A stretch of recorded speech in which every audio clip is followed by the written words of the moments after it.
I found myself laying on the couch, extremely dissatisfied with my inability to get anywhere near the goal.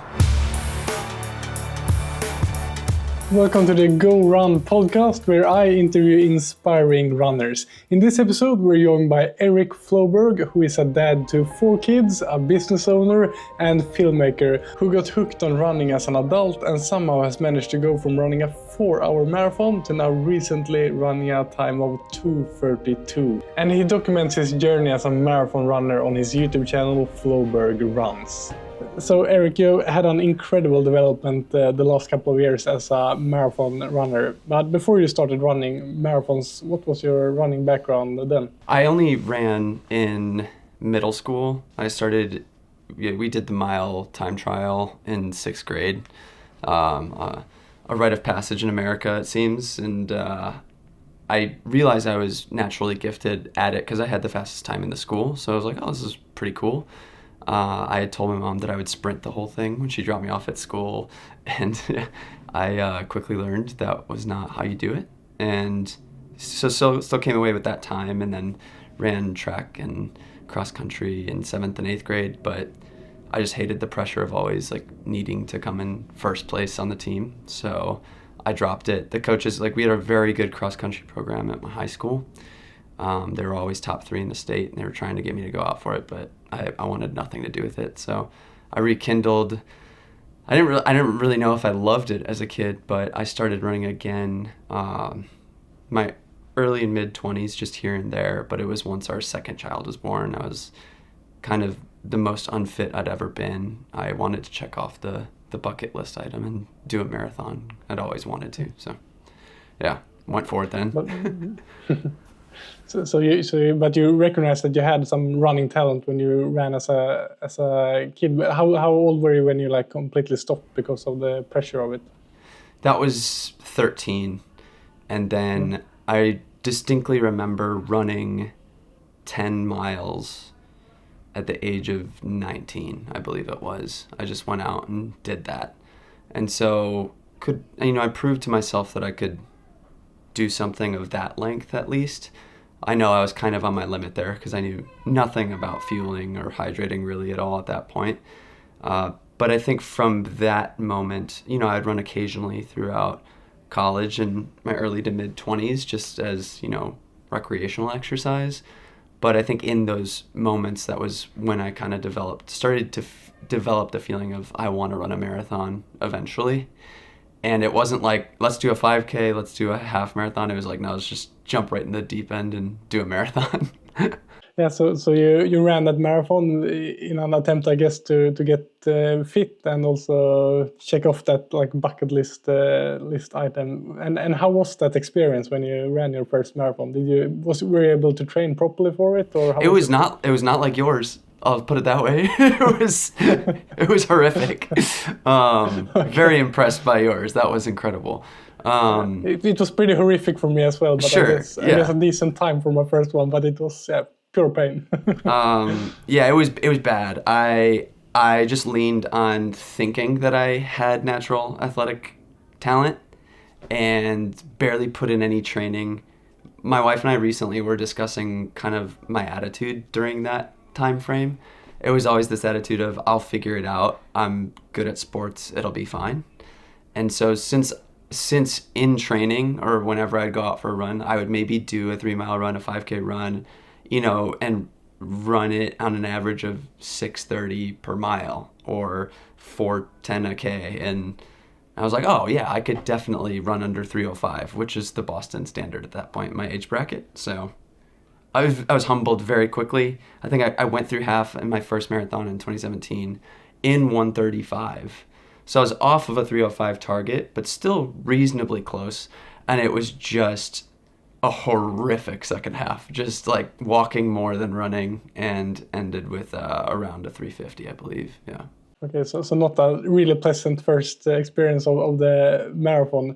And a lot of people do like you, get up close to their 30s and feel like they want to get fit and run a marathon, and does it around 4 hours, and then, okay, now I'm done with this. But somehow you seem to get hooked, although it wasn't a really pleasant experience. Why did you want to come back to it after that?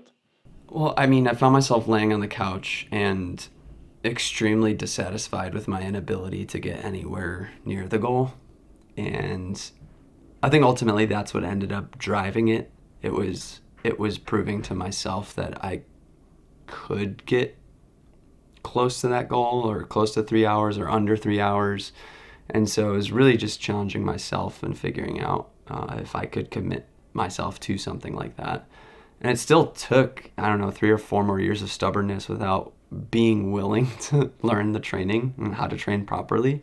And that resulted in poor times still, and still not being able to meet the goal. My second marathon was even worse because I realized I had booked, I was, a wedding photographer and was on my feet for 10 hours the day before. Didn't realize I booked that wedding the day before Chicago Marathon. So that was a wreck. I ended up just under 4 hours on that one. And the following year in 2019, when I ran my third marathon, I had a friend train me, and who knew at least some form of marathon training. So I put some structure into it and then ended up running a 3:10. So that felt way more in my wheelhouse of what I was capable of, but it still felt pretty far away from the sub 3 still. And then it took a few more years to do that. Yeah. It's crazy to hear this, knowing that you now just recently ran a 2:32 marathon. Yeah. So as I said, the development you had is pretty insane, and I think most runners can only dream of having a marathon development like that. So you gotta talk us through a bit more about how you managed to turn yourself. You talked a bit about how you turned yourself to a 3-hour marathoner, but it's a big step going to that 2:30 range that you're in now. So how has that journey been? Basically going from what I would call an average amateur runner to now a sub-elite athlete. Yeah, I never expected to be where I'm at fitness-wise now. And I think a lot of people find themselves in that situation who have a background like me. There's obviously that whole crowd of runners who are taking to the roads now, who had a history of running as a teenager and maybe ran through college. And so you see them coming through and they're running, 220 something, 2 teens, and it's a completely different demographic, it seems, in my realm, where we really didn't have much of a base at all. And it's all about progressing through late 20s, early 30s, because that seems to be the stereotypical time that people want to jump into it and, better themselves and better their times. For me, continuing on with that trajectory in my story, 2019, I ran the 3:10. And so that felt like going from 3:50 to 3:10. Everyone asks me, how did you make that jump? And my answer is always, well, I trained formally. I actually trained. I actually ran 40 to 50 miles a week, up to 70K a week. And it's crazy that training actually works, right? Yeah, right. And I don't know, if anyone listening is can resonate with me and my stubbornness. I think a lot of people still aren't willing to actually sit down and understand that proper speed workouts and volume matter, and long runs matter, and time on feet matter, and fueling matters. It was just this very, very slow progression for me of understanding that all these variables were vitally important to racing the marathon distance.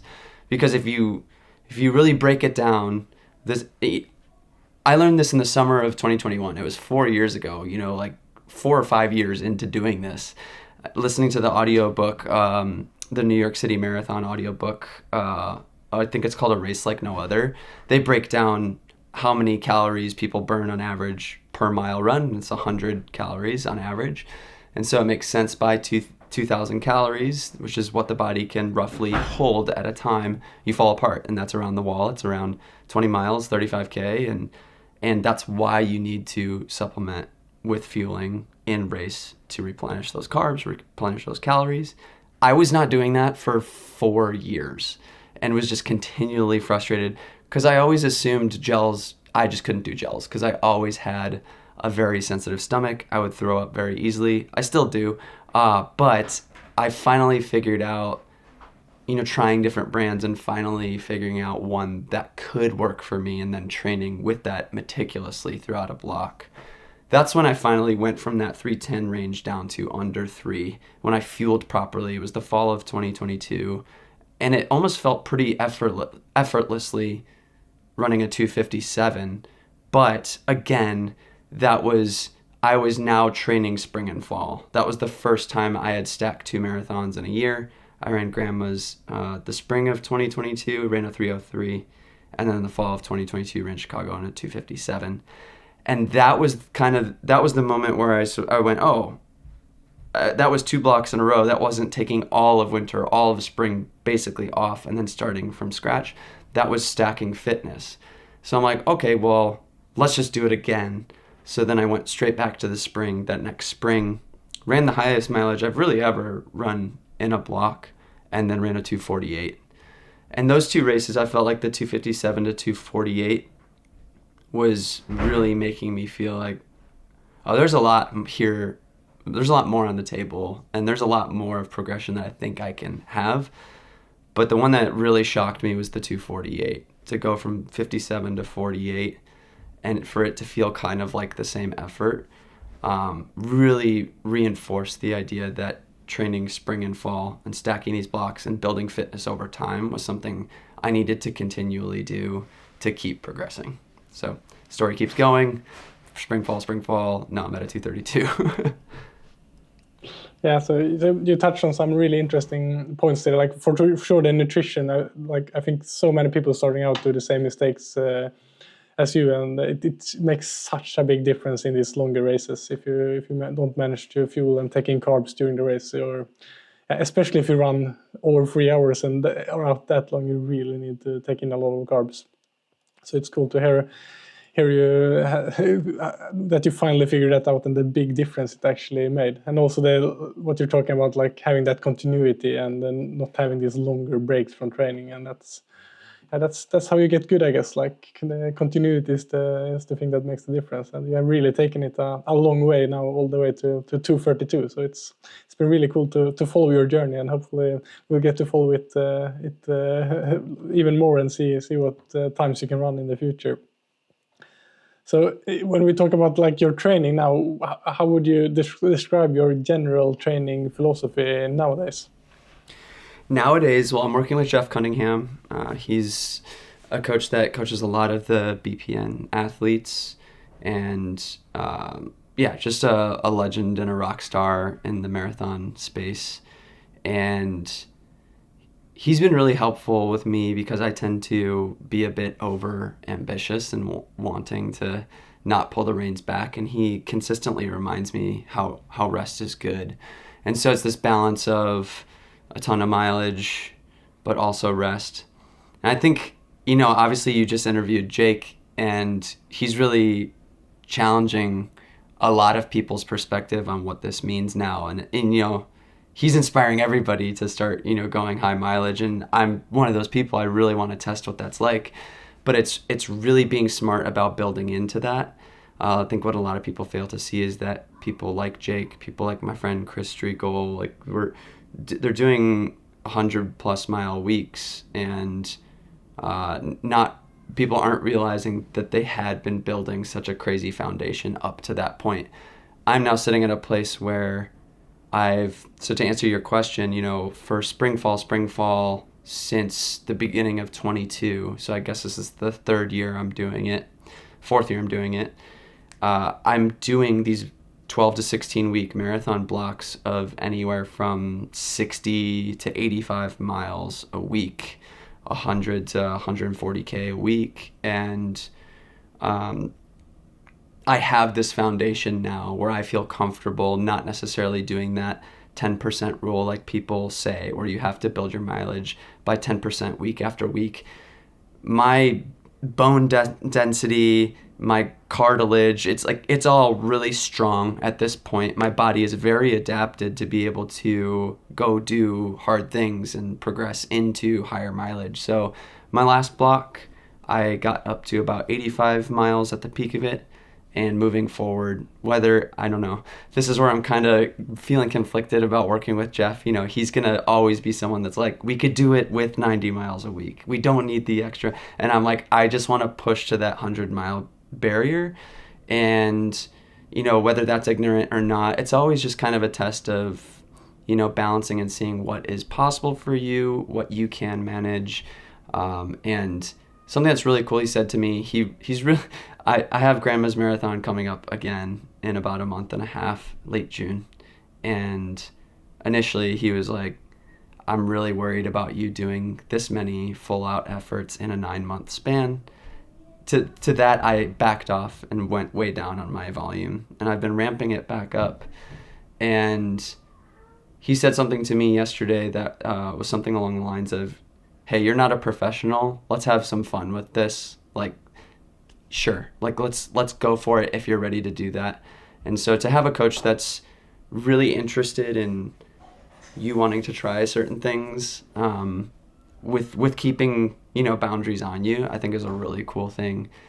For a while it's made me, I coach athletes as well. It's made me want to just try to coach myself, but I think it's really cool to have those kind of safeguard rails on yourself and accountability and community to make sure that you're not going off the rails and doing something really stupid. But you watch Jake do what he does and progress how he progresses, and it's no wonder that he is progressing with doing that crazy volume. But it's a matter of, not everybody can do that realistically and not get injured or completely crash and burn. And, he's a single guy. I have a wife and 4 kids. So all the variables are very different, but still very interested in pursuing more of that. Yeah, and for sure, it's like always this balancing act that you're talking about between the coach and the athlete, and most athlete, at least most athlete that manage to achieve something, are really ambitious and always want to push the boundaries. So I think it's really great that you have a coach that sometimes tells you to maybe take it a bit easy, but also like when talking about Jake from the YouTube channel Ran to Japan, it's like you always sometimes gotta push those boundaries to see where your limit at, and but of course seeing a guy like that and being inspired by him can be dangerous for many people. Like as a physiotherapist myself, I would say that 99% of all human beings would be completely destroyed with stress fractures and whatnot if they try copying exactly what he has been doing. But I guess that's also the biggest talent you can have as a marathon runner, that you are not that prone to injuries, and that is for sure a difference between each people. And that's also why it's so interesting coaching people, that you cannot just put the same program to all people. You gotta get to know your athlete and found that boundary. So I want to hear more. I want to hear more about you though. What's your next progression? What do you plan on doing in the marathon now? Yeah, to start with, like running a road marathon for me is it's so different from my training. Like my background is that I was an elite orienteering runner. It's not that big in the US, but maybe you heard about orienteering. You basically run through the forest off trail with a map, and it's running, but it's something completely different. Running in this like soft ground, running up and down cliffs, and so. And I have almost never been able to handle running on hard surfaces without getting injured, basically because I have never built up a big volume there. And then now when I have quit my elite careers a couple of years ago, I want to try different things. I wanted to try a road marathon to see how I could do there. And I had a really good plan to train for it, but as you said, life happens. I also have small kids, a lot of sickness, injury problems, and basically almost didn't train for it, or did my like 30 to 40k a week with some trail running. And but I think I was saved by my like aerobic base I have from all of those years of elite endurance. But I for sure had to pay a price running a sub 3 hour with almost no hard surface running at fast paces. Like the 2 weeks afterwards, I was barely walking. My quads were so destroyed. But yeah, actually now I just signed up for the Valencia Marathon because I got bit by the bug. So now I try to do it properly. We got him. Yeah, so I will try it once more there at least, and I said it the last time as well. But now I really want to give myself a good build up and see what I can do, and hoping to at least run in the 240 somewhere, but we'll see. We'll see how the training. I mean, if you did that your first marathon on 30-40k a week without running on hard surfaces, I mean, I think we could safely say that's a great goal to have, to get down to that time for sure. Yeah, yeah. And for you, like following your YouTube channel, it seems like it's all about the marathon. Or you have done some 5Ks, but you seem like 100% dedicated to the marathon distance. And will this always be your main focus in running, you think, and why? Why? What's so special for you with the marathon? I just fell in love with the marathon because I think inherently I love story. I'm a filmmaker, and that's how I started on YouTube. I have a completely different YouTube channel that's about filmmaking and photography and creativity, and running in and of itself. I've spoken about this extensively online at this point. It lends itself to story. It is story. It always is. No matter however close you zoom in, however wide you zoom out, there's always a narrative. There's always a plot. Any given run, any given person's progression over time, decades even. And it's really interesting to be able to experience those stories. Obviously, anyone who's run a marathon has felt that in their training and their race. And so for me, to go 3 years in a row of running my home city marathon, which I'm very lucky that I live in a city that has a world major. I'm running with tens of thousands of people and experiencing over 1 million fans on the course. The first one I ever did was absolutely electric. And to give a different answer to one of your questions earlier, that experience of that energy and that feeling is really what made me want to come back as well, because it's just very, very hard to explain the feelings you feel on a course like that. So yeah, I feel like the marathon in and of itself is a great vehicle for story, and so I didn't record any of them until my sub 3 in 2022, and that video seemed to really resonate with the small audience I had at that point, and started growing the channel. But once I was able to then jump into the next spring and go for that sub 250 and document weekly, that was a very cool proof of concept for myself, and realizing like, oh wow, this is actually a docu-series. And it was really refreshing for me to go from this other channel where it was kind of always a struggle and a grind to figure out what topic I would talk about, because it's just kind of like, it's just creativity. Do I make a short film? Do I talk about my business? There's so many other people doing the same exact thing. It was really refreshing to know that the expectation was just that I needed to turn the camera on, be myself, and document what was already happening and what I already loved to do, and something I'd fallen in love with deeply. So I think when that's the case, all those things collide, it just worked out in a really cool way. And I completely forgot what the beginning question was. Did I answer it? We talked about why specifically the marathon distance, but I think you answered it really good. And me now having experienced at least one road marathon myself, I can attest to that it's a cool atmosphere running in a big city. And I haven't even tried one of those really big like majors like you're running in the Chicago. It must be really cool. And also something I really felt was that you were doing it like together with all the other runners, running in this big group with runners everywhere, everyone trying to achieve something good. So it was for sure a cool experience. And as mentioned, we'll try it again, but I still prefer the trails in the forest alone, I must say.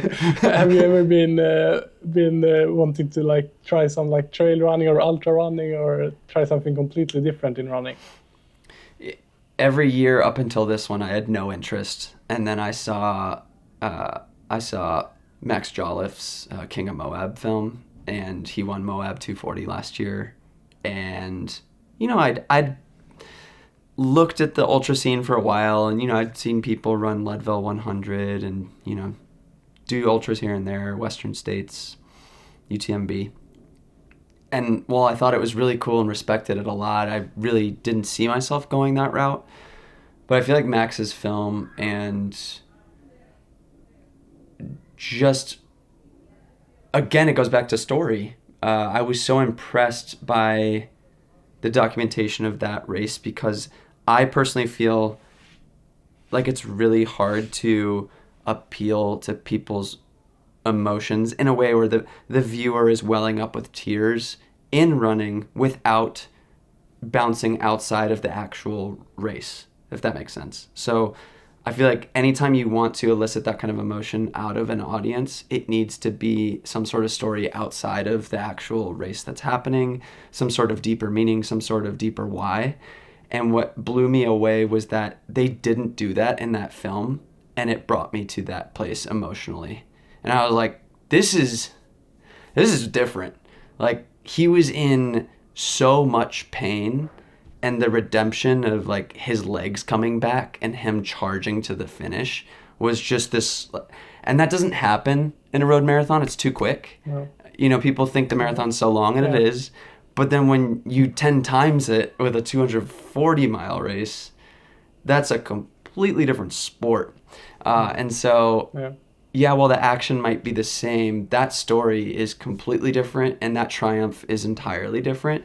And so it really challenged me to consider going farther than the marathon distance, because I've still never run farther than 42.2K. Like, I haven't gone past it. I don't know what's beyond it, but I'm starting to feel these feelings of, I think I could be good at that. I think I could challenge myself in that new way.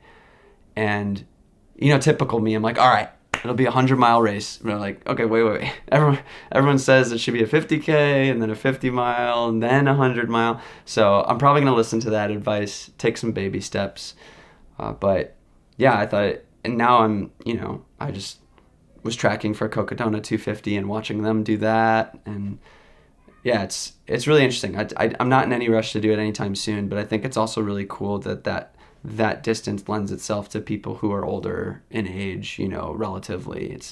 I want to chase the marathon PR through my 30s, and I think probably in my late 30s to early 40s is when I'll start dabbling with the idea of doing some of those longer races more consistently. That's cool to hear. I haven't checked that specific film you talked about from MOA, but I almost got goosebumps from you just talking about it and thinking about my own experiences running ultra marathons. I haven't run any extreme long ones like that, but it's, as you say, it's a completely different thing to run a race where you are out there like 20 hours.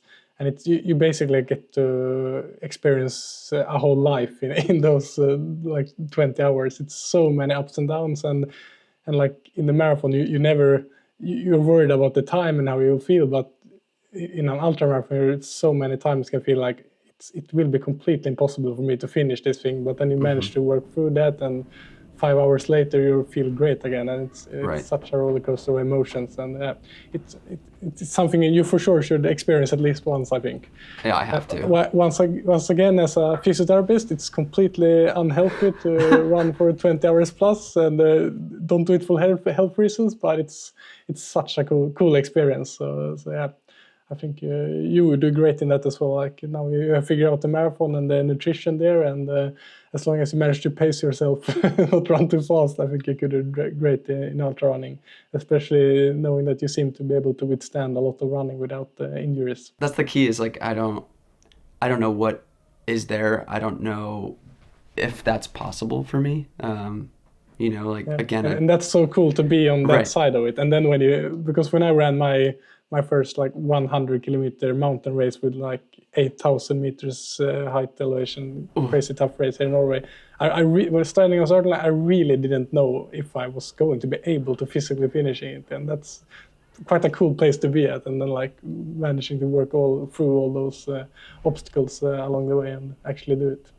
So cool. And you mentioned your like filmmaking YouTube channel, and it's really cool that I actually watched that a bit, and especially listened to your podcast. You have Rally Caps, where you talk about filmmaking and photography for many years before I even knew that you were running, and then I saw your running channel popping up. So that's been really cool. And listening to that, I gotten to know a bit about you, and it seems like you have a quite busy life with running your own creative business and being a dad to, what is it? Is it 4 kids or how many is it? 4.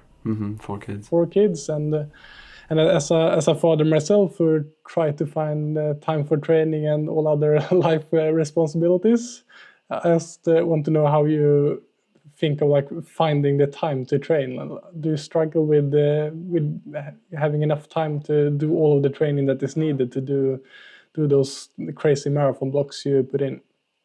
I'm in a precarious and interesting position right now, which it lends itself to the conversation we had right at the beginning of the podcast. I just have to publicly say that Göran is like the saint of all saints and so gracious, because we had to reschedule multiple times because of my craziness. So I have, over the past 3 years, I've had a full-time employee for 2.25 of those years.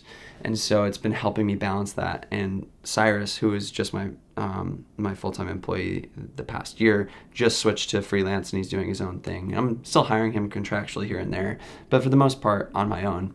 And so there's no surprises as to why I haven't posted a running YouTube video for a whole month. I just got finished with my second commercial job this month. And so the next months will just be me figuring out what that looks like. The reason I bring that up is because, my family comes first and supporting them comes first. And so that work has to come first before my training even. Now, it's this weird scenario where my running YouTube is almost really the majority of my work life now.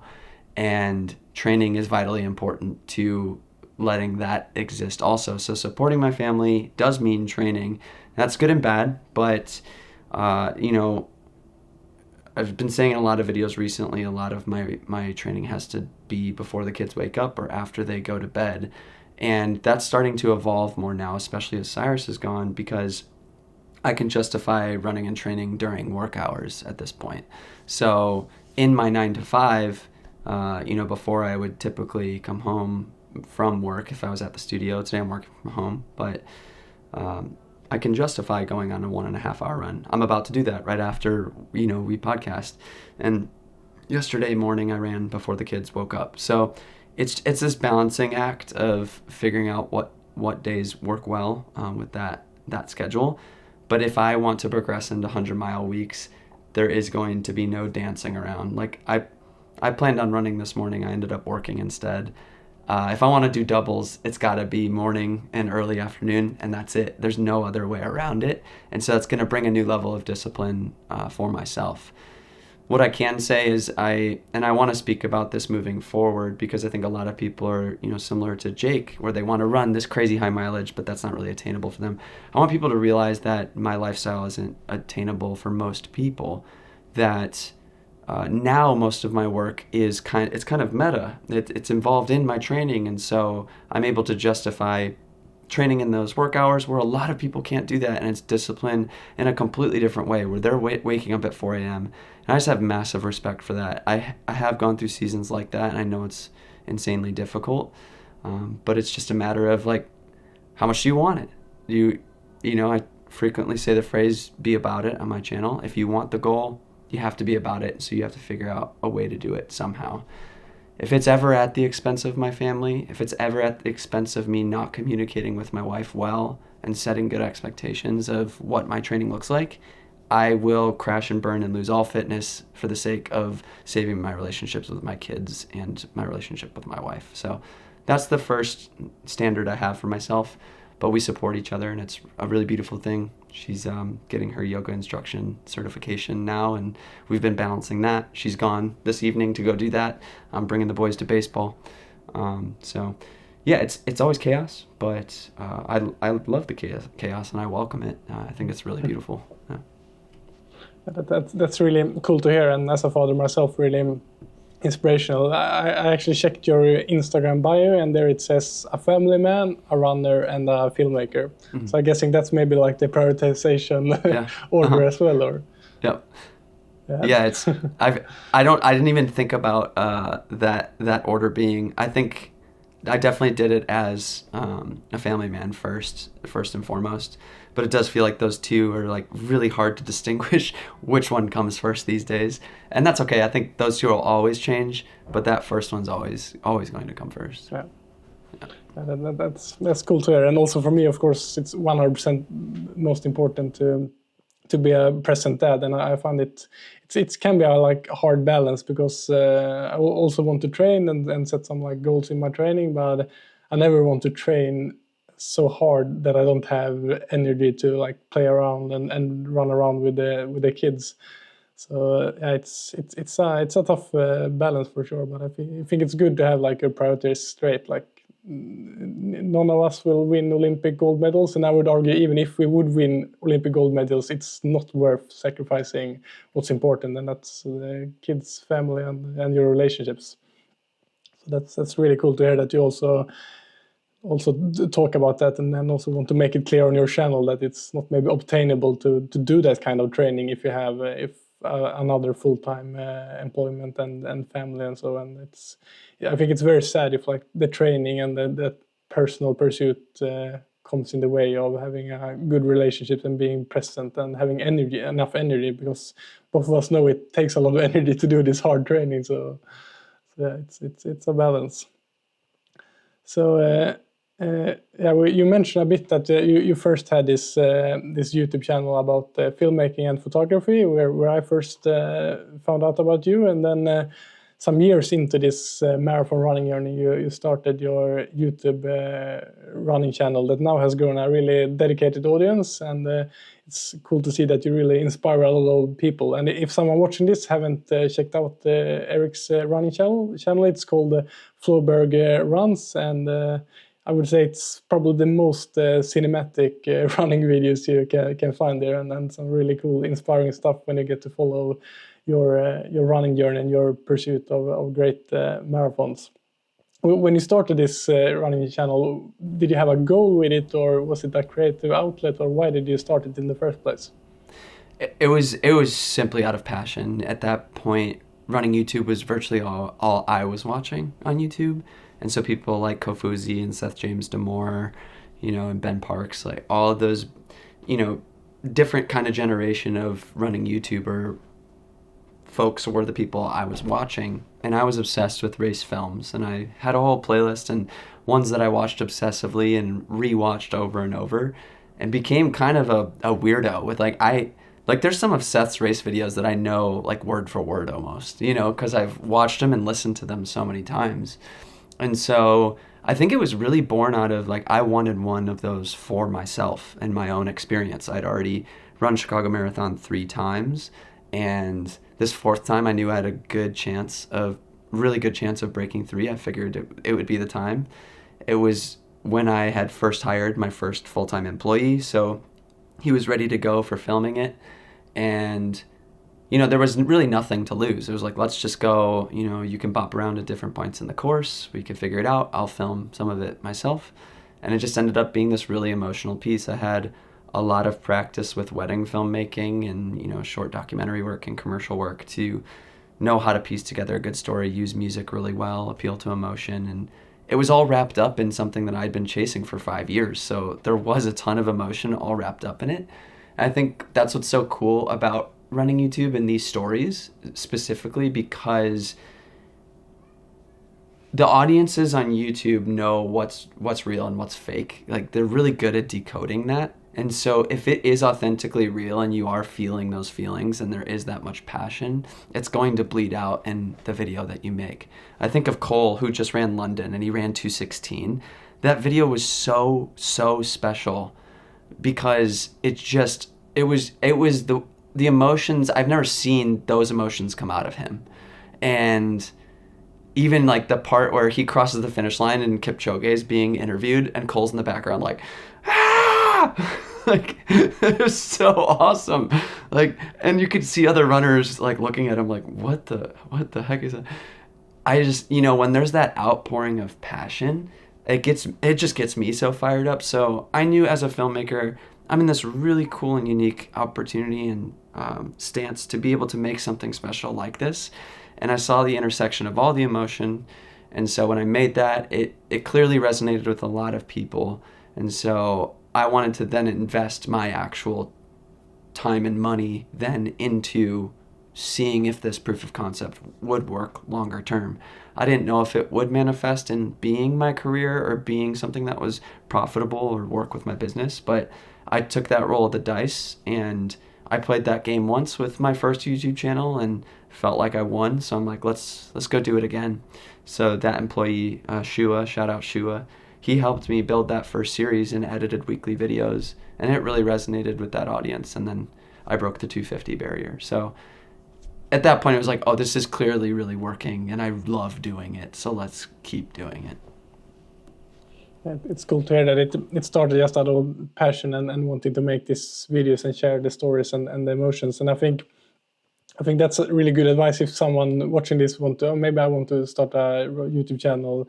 I think that's the angle you should come at it, because I get so many questions from people asking me, okay, oh, how much money can you earn on that? Oh, maybe that's good. And it's clear like they come into it thinking that this is a business, and I think it's very hard. Of course you can succeed, but I think it's hard if that's the only angle you're coming from, that okay, could be a good business. If you don't have that passion for what you're creating in the beginning, I think it's really hard to succeed on YouTube, because you also gotta love telling these stories and creating these kind of videos. Otherwise you will not be able to stick to it.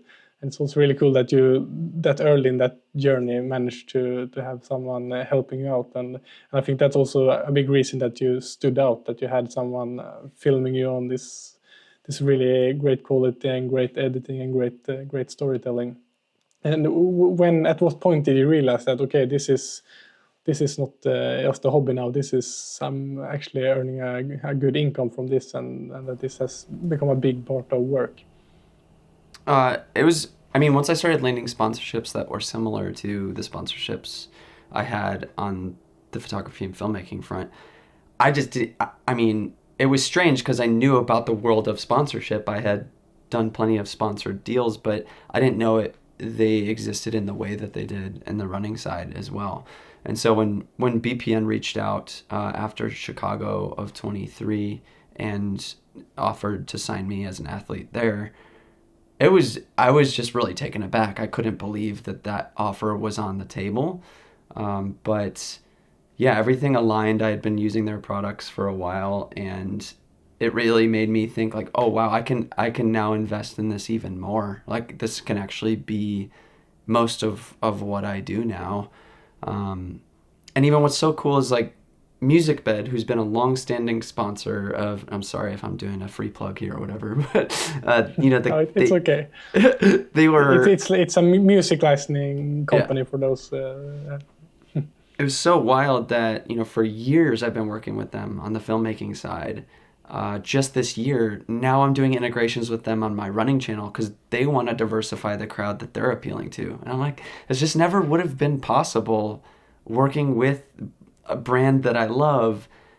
I think the first ad read I did with them was the first time they were going outside of the creative filmmaking world and trying this. And the audience responded really well, because what was so cool is all the songs I've been using on the running channel, like for different series, I would use a theme song, and I would go to shakeout runs and people would sing the song to me. I'm like, whoa, this is like sewing itself into the fabric of people's like nostalgia. Like they love this song now, and it's not like a popular radio hit. It's on MusicBed's catalog. They realized that, and then we made a whole playlist that people could listen to. And I'm selfishly, narcissistically listening to the playlist too, because it's tied to all these memories. And so I think it's just so cool. Like I all that to say, it's really cool to follow passions like this, because you just have no idea what's going to manifest on the other side of it. And things like the very obvious outcomes of this are, views, dropping my time in the marathon distance. But I never would have imagined all these other beautiful side stories and different, tangents that exist now, because I just took a chance on pursuing what I'm passionate about and it resonating with a bunch of people. And then, just so many opportunities start falling in your lap when you continually pursue that thing and continue to be passionate about it. And so I think that's really kind of the story of my career online, is I've always just kind of chased what I've been passionate about, because I really haven't been investing a lot of time and energy into my filmmaking channel, because it's not where my passion lies right now. It's starting to come back, and that's really exciting. And then I'll start pursuing that again. And I fully see myself doing this with 2 to 3 other topics as I progress through life. Like it could be gardening, it could be housework eventually. I don't know, but I feel like I inherently want to document these stories and the things I am passionate about. And it's so cool, like how many people you can actually inspire, and it's real people. I find it hard to believe sometimes, but sometimes when I'm not motivated to make videos, I have like pull up some of like those really nice comments when people saying that, oh, I'm so inspired by this, and this made me want to start training and so on. And it's I imagine you can feel the same. It's hard to believe that they're actually real people that it affect their life in some way, but it's really cool, and that you can have like a positive, inspiring impact like that. Yeah, on the major marathon courses, like once you have a YouTube channel like this, it is like the most overwhelming day of your life because it's just this highly concentrated. Because you look at the numbers, you're like, okay, this many thousands of views. But when all those people descend in one place and start shouting your name while you race your race, it's just like, I mean, I know it's such a unique experience that not everyone can have, but every single time it happens, I race a race and people are shouting my name. It is like the most mind-blowing thing that people care that much to like follow my story. It's so cool. Yeah, that's must be really cool to feel the support of all of those people that you just usually see at like as a number in your YouTube studio app. That there are actually people there supporting you, and you make a difference for them as well. But I noticed in some of your videos that you talk about getting some negative comments from people saying that you take yourself and you're running too serious. And I think all of us being like public online and being on YouTube have to deal with some negative comments and even hate comments. Although I think like we in the running niche are quite much have really friendly viewers. But being a YouTube creator myself for many years, I can say at least for me, it's not always been easy to not been affected when you get those like negative comments. How do you deal with that when you get those kind of comments? Yeah, it's from the outside perspective, it might feel strange for people to like even just I did a project with a brand this past week, and one of the comments on that video was, why would you, or it was my last race video where I discussed this topic. He said something along the lines of, why would you care about like that one voice out of the thousands that are positive? Why can't you focus on the positive ones? And I don't think they're mutually exclusive. I think you can do both, where one might affect you and you can still be really positive and thankful to the crowd of people who are supporting you. But I think it's inherently human to feel that way when a comment like that comes through and it cuts you. It could feel like it cuts you to your core because of, to go back to what I was saying about how passionate I am about this, when you pour so much of yourself into it and someone doesn't understand your perspective or your passion, or they write it off as something that it isn't, it can feel really hurtful. And so what I've committed myself to, I'm not saying I'm perfect in responding to these things. I've gotten so much better at it with years of experience. But my default is to always respond with kindness if I choose to respond, no matter what. And it could be devastatingly horrible, whatever they said. But if there's any positive way I could spin it or make fun of myself as well in responding, if I choose to, I'll go ahead and do that. What's crazy is I've actually had messages with people, like I've gone over to Instagram and had meaningful messages with people who have left nasty comments. And it actually really changed their perspective. And it's not like I'm trying to do that with any, troll or hater. I know that could be a lost cause. But every time in the history of me responding to comments like this, if I found myself clapping back with some sass, or, trying to stick it back to them, no matter how good the comeback was, I would always walk away just feeling horrible about myself. Because whenever you do that, this is anecdote for myself, or I've seen other people do it, they will always respond with something just as nasty or more nasty after that will make you feel even worse. And so it's just like, do you really want to play that game? And so, I'll either choose to just ignore it and understand. Most of the time, if not all the time, people that are leaving comments like that are really hurt individuals who are really struggling and suffering in their own life. And it's a projection of their insecurities. And so I have a deep compassion for people like that, because they're really hurting, and they're going to the internet and they want to let out their anger in a way that's inappropriate. And so I feel like the way that I can show those people love and show them grace in a time of, feeling all those feelings and being that hurt can either, be a lack of response or showing them kindness in some capacity. And so, yeah, that's just how I've dealt with that. And it's really helped me understand like how I can successfully move forward with my career. What I talked about in my last race video was that it really affected me this past fall. I found a website that I'm not even going to say it because I don't need people to go hunting for it. I think all of us in the running world probably know what it is, but there's some nasty, terrible things said there, and I choose not to, read any of it anymore, because I realized when I indulged in reading those things, it really made me question if what I was doing and the reason I was doing it were actually for the right reasons. Like, I was questioning everything. I'm like, wait, am I just this cold-blooded narcissist? Like, I don't. And so that affected how I wanted to make things. And then that affecting me making things actually led to me not being myself. And it was this kind of diluted version of myself.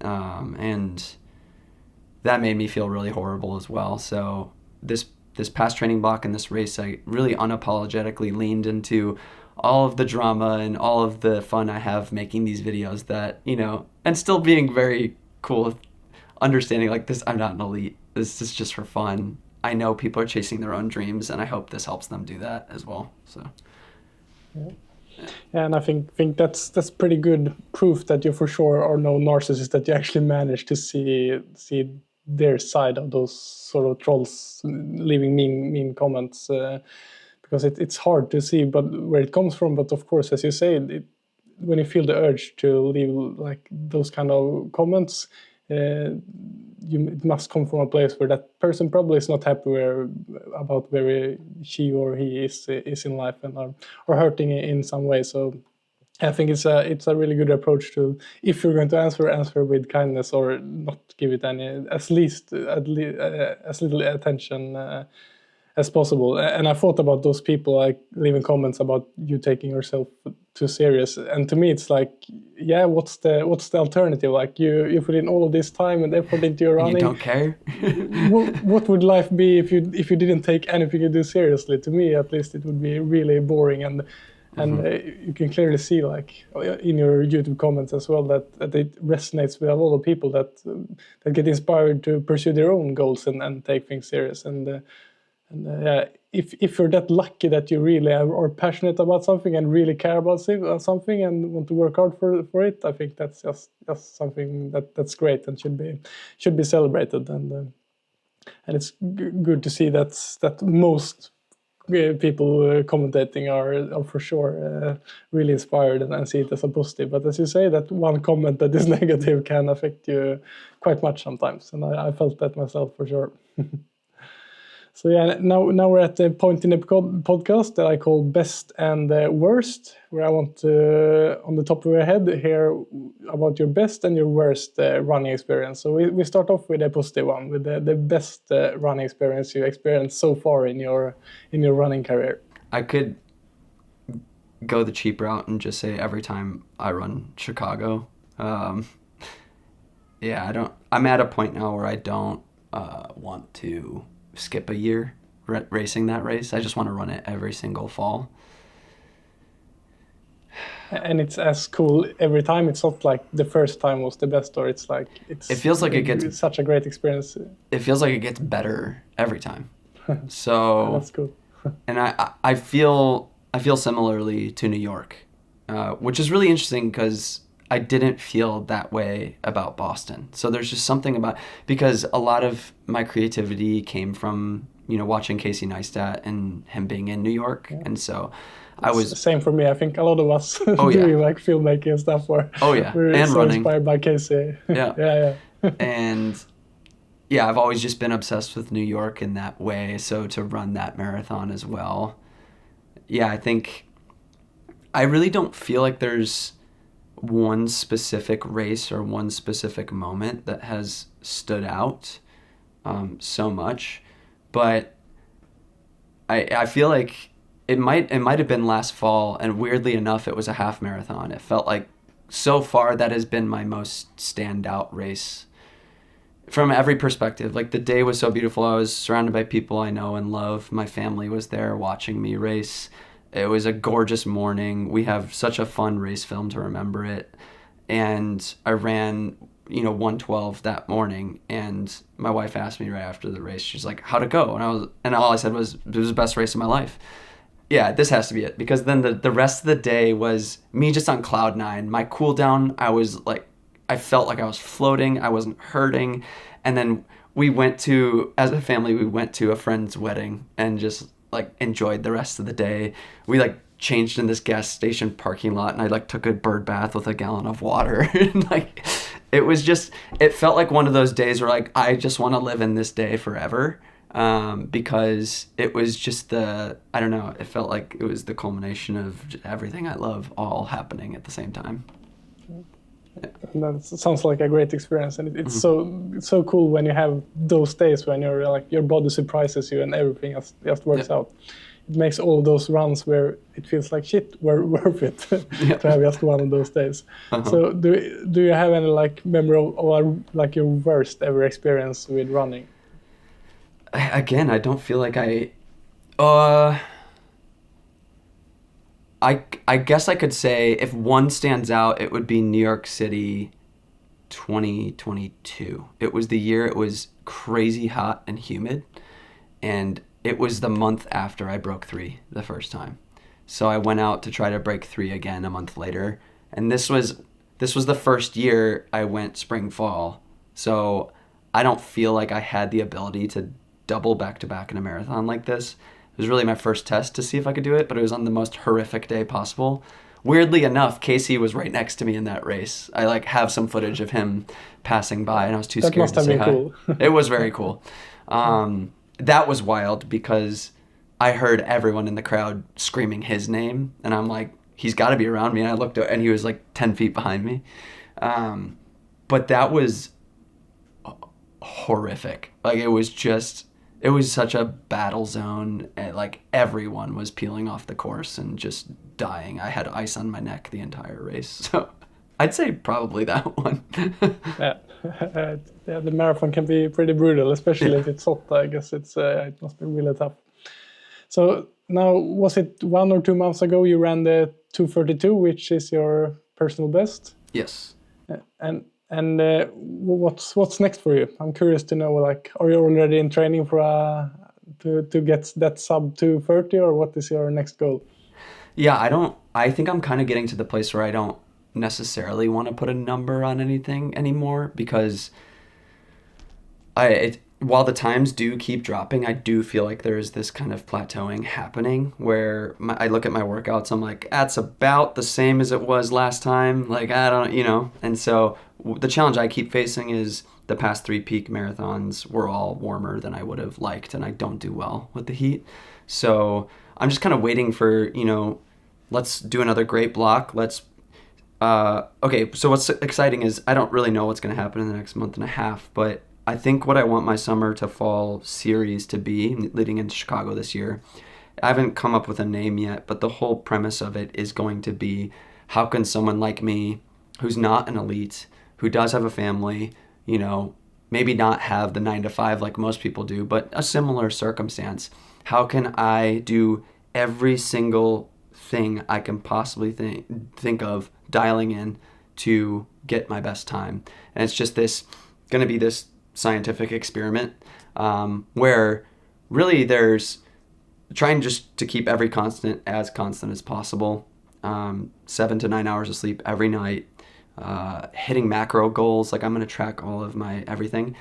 And what's weird is this is pretty antithetical to how I've approached training before. I actually don't believe in doing it this way. I think it's a recipe for burnout, and that's kind of what I want to communicate, is like, if you get this militant with it, it could really lead to some nasty stuff. But what I want to try to do is just see, and I think inevitably will result in something really interesting. Does it mean that I'm going to want to train like this moving forward? Probably not. And I'm not going to do it at the expense of family time. Again, I'm going to keep that at the core. But I'm going to do everything in my power with my circumstance to try to hit all those goals and just be crazy committed to every day and just see what happens. And hopefully that turns out to be a sub 2:30. I don't know. I might, I'm racing that same half month before Chicago, so we'll see if that's a new benchmark, a new line in the sand at the half distance, and then just go for it again in the full. So Chicago is your next big one?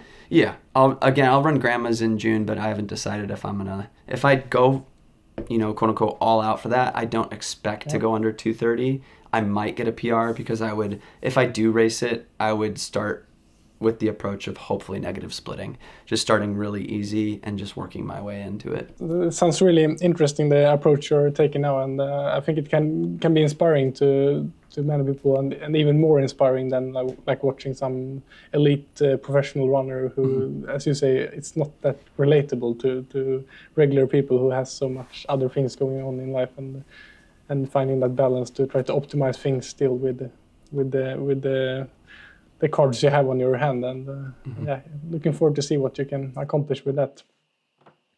So Eric, it's been great talking to you, and best of luck with your training, and I will keep following you on your marathon journey on your YouTube channel, and everybody who's watching this should go directly to Floberg Runs and check out some really cool running videos. Really appreciate your time. Thanks, Eric. Thank you.